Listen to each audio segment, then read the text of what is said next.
O governo Lula vai suspender a implementação da reforma do ensino médio. Segundo reportagem do jornal Folha de São Paulo, será publicada nos próximos dias uma portaria com a interrupção do prazo para a adoção da política em toda a rede. E também com a suspensão das mudanças do Exame Nacional do Ensino Médio, o Enem, que estão previstas para o ano que vem. De acordo com o jornal, a suspensão da reforma será mantida enquanto durar a consulta pública sobre o tema, que foi aberta pelo Ministério da Educação no mês passado, e ela tem duração de 90 dias, podendo ser prorrogada por mais um mês, com o objetivo de ouvir a opinião da sociedade. Porém, a revogação total dessa reforma do novo ensino médio, como reivindicam estudantes e ativistas da educação, vai depender da atuação do Congresso, já que foi aprovada por lei. Sobre esse assunto, a gente conversa agora com o professor Fernando Cássio, doutor em Ciências pela Universidade de São Paulo e professor da Universidade Federal do ABC, além de integrar a rede Escola Pública e a Universidade e o Comitê Diretivo da Campanha Nacional pelo Direito à Educação. Professor Fernando, muito bem-vindo ao Jornal Brasil Atual mais uma vez, tudo bem? Bom dia, Rafael, tudo bem? Bom dia a todo mundo que nos ouve. Pois é, professor, vamos lá. Qual é a sua avaliação dessa suspensão desse novo ensino médio? O governo Lula ouviu finalmente os profissionais da educação, os estudantes, e está colocando em discussão de verdade o que significa esse novo ensino médio. Qual é a sua avaliação dessa ação do governo Lula? Olha, para dizer a verdade, nós ainda não sabemos, né? Porque a portaria não foi publicada, né? O que o Ministério da Educação fez foi divulgar, né, que vai suspender o cronograma de implementação da reforma, né? Então, suspender aquele cronograma que foi definido no governo do Bolsonaro, né? Então é isso. O que faz sentido, né? Considerando que o Ministério da Educação abriu uma consulta pública, na verdade foi pressionado a isso pelos movimentos, né? De estudantes, de professores, do campo educacional ligado à educação mais popular, né? Então, abriu a consulta pública e, bom, não faria sentido você seguir um cronograma de implementação de uma coisa que pode ser modificada dependendo do resultado da consulta pública, né? Então, quer dizer, isso é o mínimo de coerência, né, que se esperaria, né? Agora, a gente tem algumas questões, algumas dificuldades, né? Porque o ministro da Educação já declarou que é contrário à revogação da reforma, né? Então, quer dizer, daí que a gente tem uma consulta pública aberta, mas a gente ainda tem uma posição bastante inflexível do Ministério da Educação em relação a isso.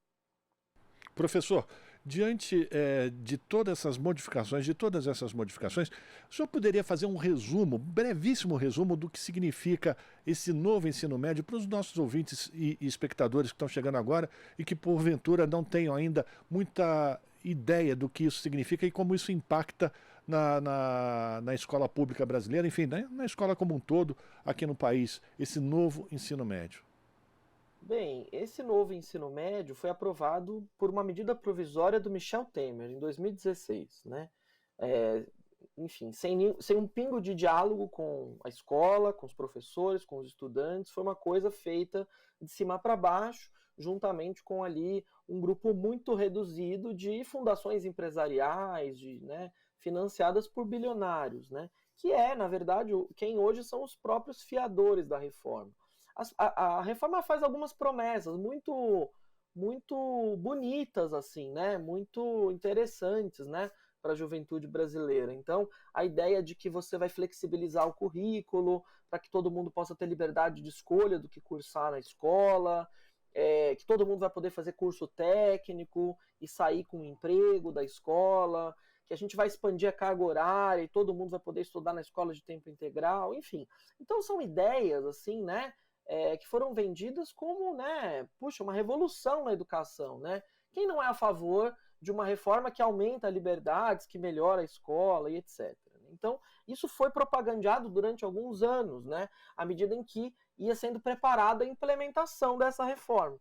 O problema, né, é que a reforma do ensino médio não envolve a construção de uma sala de aula, não envolve a mudança das condições de trabalho, do salário e das carreiras de professores, não envolve políticas de permanência para garantir que estudantes trabalhadores possam frequentar a escola de tempo integral, não envolve a expansão do ensino técnico público, não envolve nada do que são os problemas estruturais da educação. Então, na prática, né, A partir de 2021, 2022, quando a reforma começou a ser implementada nas redes estaduais do Brasil, instalou-se o caos, né?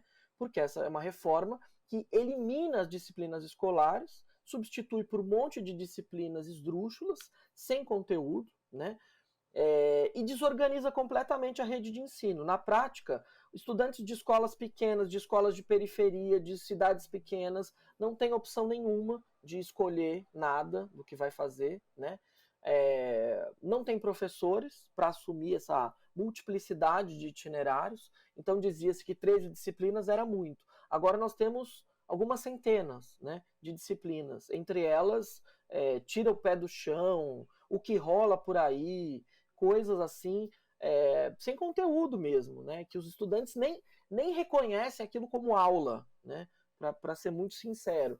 Então, o que nós estamos vendo, né, diante dos nossos olhos, as pesquisas mostram e a realidade vivida nas escolas mostra, é que está ocorrendo a dizimação do ensino médio brasileiro. E nós estamos falando do ensino médio público, né, que atende 88% dos estudantes. No ensino médio privado não acontece absolutamente nada, né? Mas no ensino médio público, a reforma introduz vários mecanismos geradores de desigualdade, né? Então, nós estamos vendo, de fato, o governo Lula, que, por um lado, faz um discurso que o próprio Lula sustenta, né, de ampliação do acesso ao ensino superior, recuperando conquistas históricas dos próprios governos dele, né, 20 anos atrás, e, ao mesmo tempo, o ministério do governo Lula, do terceiro governo Lula, apoia uma reforma do ensino médio que desmonta a escola pública dos mais pobres, né, que dá menos escola para quem mais precisa de escola. Então, assim, é por essa razão, né, porque tem pesquisas, porque a realidade vivida é brutal e porque os governos anteriores passaram anos enganando a população e fazendo mil promessas, é que a população agora está exigindo, né, massivamente estudantes, professores, entidades científicas, sindicatos, todas as entidades educacionais do país, todas, né, com exceção de bancos e fundações empresariais ligadas a bancos, todo mundo exige a revogação da reforma do ensino médio. E isso é porque ela representa uma tragédia educacional sem precedentes no país. Pois é, professor, e aí isso abre a possibilidade da gente reforçar e reafirmar uma das principais críticas, inclusive dos estudantes da rede pública, que é o aumento do fosso da desigualdade, porque os estudantes da rede privada, quando forem fazer a prova do Enem, eles vão ter muito mais condições de, enfim, responder as perguntas do que aqueles alunos da escola pública, que não vão ter nem uma grade curricular completa e nem serão formados com o ensino técnico, que também é prometido por esse novo ensino médio, né? Bem, os relatos que chegam das escolas, Rafael, são aterradores, né? Você tem, de fato, estudantes, uma massa de estudantes que estão no terceiro ano do ensino médio e que não têm perspectiva nenhuma, não sabem o que vão fazer, que estão pedindo, né, para as professoras e os professores para dar as aulas das disciplinas para as quais eles são formados, porque esses itinerários, essas coisas, não servem para nada, são coisas absolutamente cosméticas e irrelevantes, né? E isso contradiz a própria ideia, né, dos reformadores, né, que propuseram o novo ensino médio, de que o ensino médio precisa ser útil para a vida, né? Quer dizer, os estudantes percebem quer dizer, o que importa, na verdade, é uma formação escolar sólida, né? O que determina as boas escolhas futuras, o protagonismo, as possibilidades dos estudantes no futuro é ter uma formação escolar sólida, é ter acesso ao conhecimento. É disso que se trata, né? Então, assim, a reforma de fato amplia ainda mais as desigualdades entre a escola pública e a privada, mas essa é uma desigualdade que já existia, né? Agora, a reforma faz uma coisa pior, né? Que é criar vários mecanismos de desigualdade dentro da rede pública.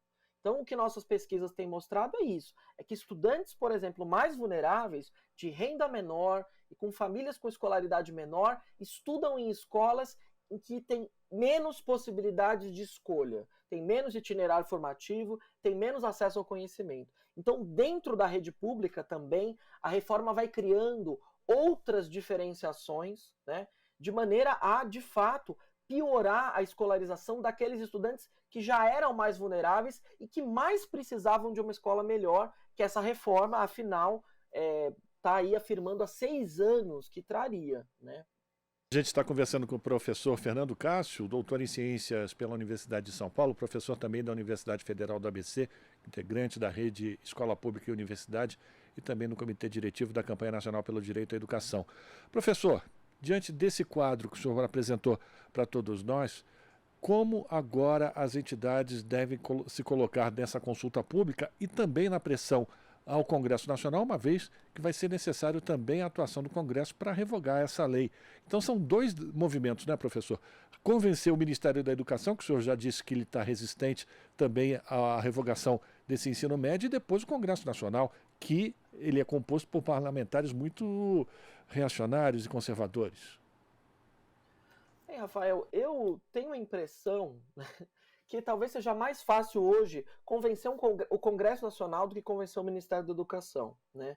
Porque o ministro da Educação, né, e sua secretária executiva e sua equipe ali mais próxima já deixou claro que estão, né, muito alinhados ao programa educacional do governo do Michel Temer, né? O que é uma contradição, considerando que o governo Lula foi eleito com uma expectativa social de mudanças, né, e de desfazimento de retrocessos, né?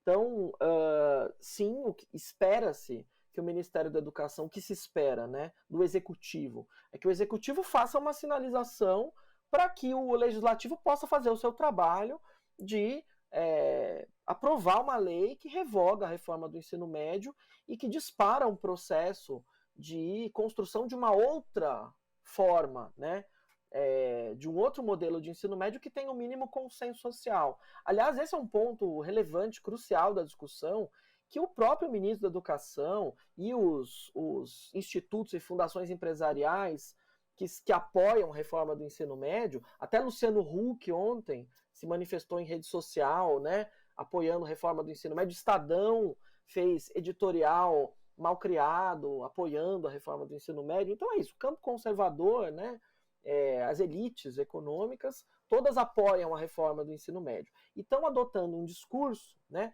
de que todo mundo que apoia a revogação, né, e que, portanto, reconhece a reforma do ensino médio como um retrocesso, aliás, é isso, chama novo ensino médio, mas é um retrocesso, né, que essas pessoas que são reacionárias, são ideologizadas, né, o que não faz sentido. Quem seria progressista, né? Seguindo esse raciocínio? A Fundação Lehman, né? É uma coisa um pouco esquisita, né? Então, assim, a intenção deles agora é rotular as pessoas que defendem a revogação como se quisessem voltar ao passado, como se fossem retrógradas. Quando, na realidade, a reforma é que traz o retrocesso, né? Então, na verdade, a revogação, ela é a gente olhar para frente, né? A gente disparar um processo político de construir um ensino médio que tenha um mínimo de consenso social e que garanta o mínimo de acesso ao conhecimento para os estudantes. Convencer o ministro da Educação, ao que parece, vai ser muito difícil, né? Mas existem já movimentos no Congresso Nacional, inclusive da base do governo, né, que já se dispõem a discutir, colocar projeto de lei e trabalhar pela tramitação, pela aprovação. Então, quer dizer, o Legislativo também está acompanhando, né, o clamor da sociedade pela revogação de uma reforma que é nefasta, né? O próprio Lula já se manifestou de um modo meio ambíguo, mas dizendo que, olha, vamos criar uma nova proposta.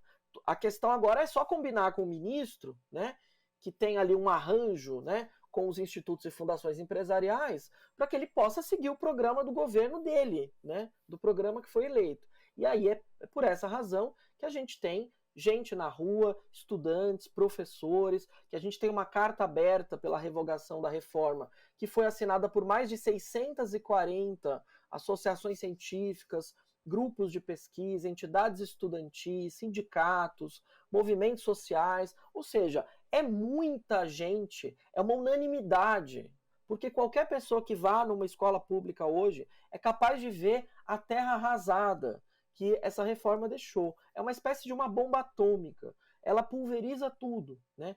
As escolas não sabem nem como gerar histórico escolar, não sabem como organizar o cotidiano escolar, como atribuir aulas. Os estudantes não têm conteúdo, não têm material. É um caos completo, né? Então, assim, de fato a dizimação da última etapa da educação básica. É indefensável a reforma, né? Por isso é que quem defende ajustes, aprimoramentos, etc., está basicamente defendendo a reforma, defendendo esses valores da reforma que foi desenhada, é preciso lembrar, no governo do Michel Temer, no contexto da emenda constitucional 95, o teto de gastos, e no contexto da aprovação da reforma da Previdência e da reforma trabalhista. Então, assim, a reforma do ensino médio, ela não é desinteressada, ela é uma reforma antipovo, cujo objetivo é baratear o custo da educação pública dos mais pobres. Por isso ela tem que ser revogada. É uma questão de coerência com o projeto político que foi eleito em 2022. Agora, professor Fernando, fazer aqui uma extrapolação. Digamos que hoje o presidente Lula revogue o novo ensino médio. Em quanto tempo é possível a gente recuperar o estrago ou o tempo que foi perdido, ou recuperar o estrago que foi feito com esses últimos anos de implantação desse novo ensino médio? Ele é rápido ou também será demorado para a gente voltar a patamares que sejam de uma qualificação melhor para os nossos estudantes na rede pública? Olha, assim, o ensino médio anterior também não era grande coisa, né? Mas o novo ensino médio é pior. Isso é fato objetivo, né? Ele começou a ser implantado agora, Rafael. Então, na verdade, toda a demanda social pela revogação tem a ver com isso, que nós estamos em tempo de suspender a propagação dos efeitos perversos de desigualdade da reforma. Então, assim, a rede estadual de São Paulo implementou a reforma do ensino médio em larga escala, né? Outras redes estão implementando ela gradativamente. Ou seja, nós temos a oportunidade, e eu acho que essa suspensão do cronograma de implementação é um sinal de que, olha, as redes que ainda não avançaram na implementação podem segurar a onda, né? Então nós temos tempo, né? Estamos em tempo, porque a implementação é recente, de parar, né, de aprofundar desigualdades desta forma. Porque essa reforma, ela aprofunda desigualdades em escala industrial, né? Então nós temos a possibilidade de suspender isto, né? E de construir um processo para pensar num outro modelo de ensino médio. Quer dizer, agora, se a gente continua implementando essa reforma, se a gente insiste nessa reforma, porque essa reforma não tem salvação, né?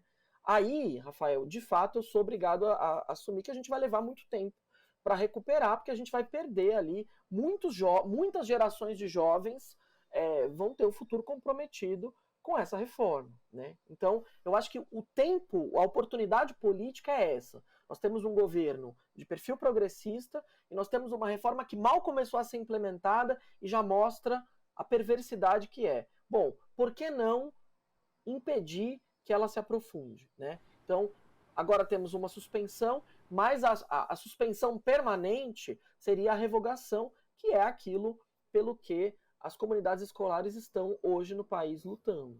E a mobilização deve continuar a partir de agora ainda mais, com mais intensidade. Professor, quero agradecer a sua participação aqui no Jornal Brasil Atual, trazendo esses esclarecimentos, mostrando ainda as dificuldades, os desafios que ainda precisarão ser vencidos, inclusive no governo Lula, segundo a sua avaliação no Ministério da Educação. E a gente convida o senhor para participar mais vezes aqui do Jornal Brasil Atual, professor. Agradeço, bom dia para todo mundo. Bom dia, conversamos com o professor Fernando Castro, doutor em Ciências pela USP, professor da Universidade Federal do ABC, integrante da Rede Escola Pública e Universidade e também no Comitê Diretivo da Campanha Nacional pelo Direito à Educação. Estamos apresentando Jornal Brasil Atual. As notícias que os outros não dão.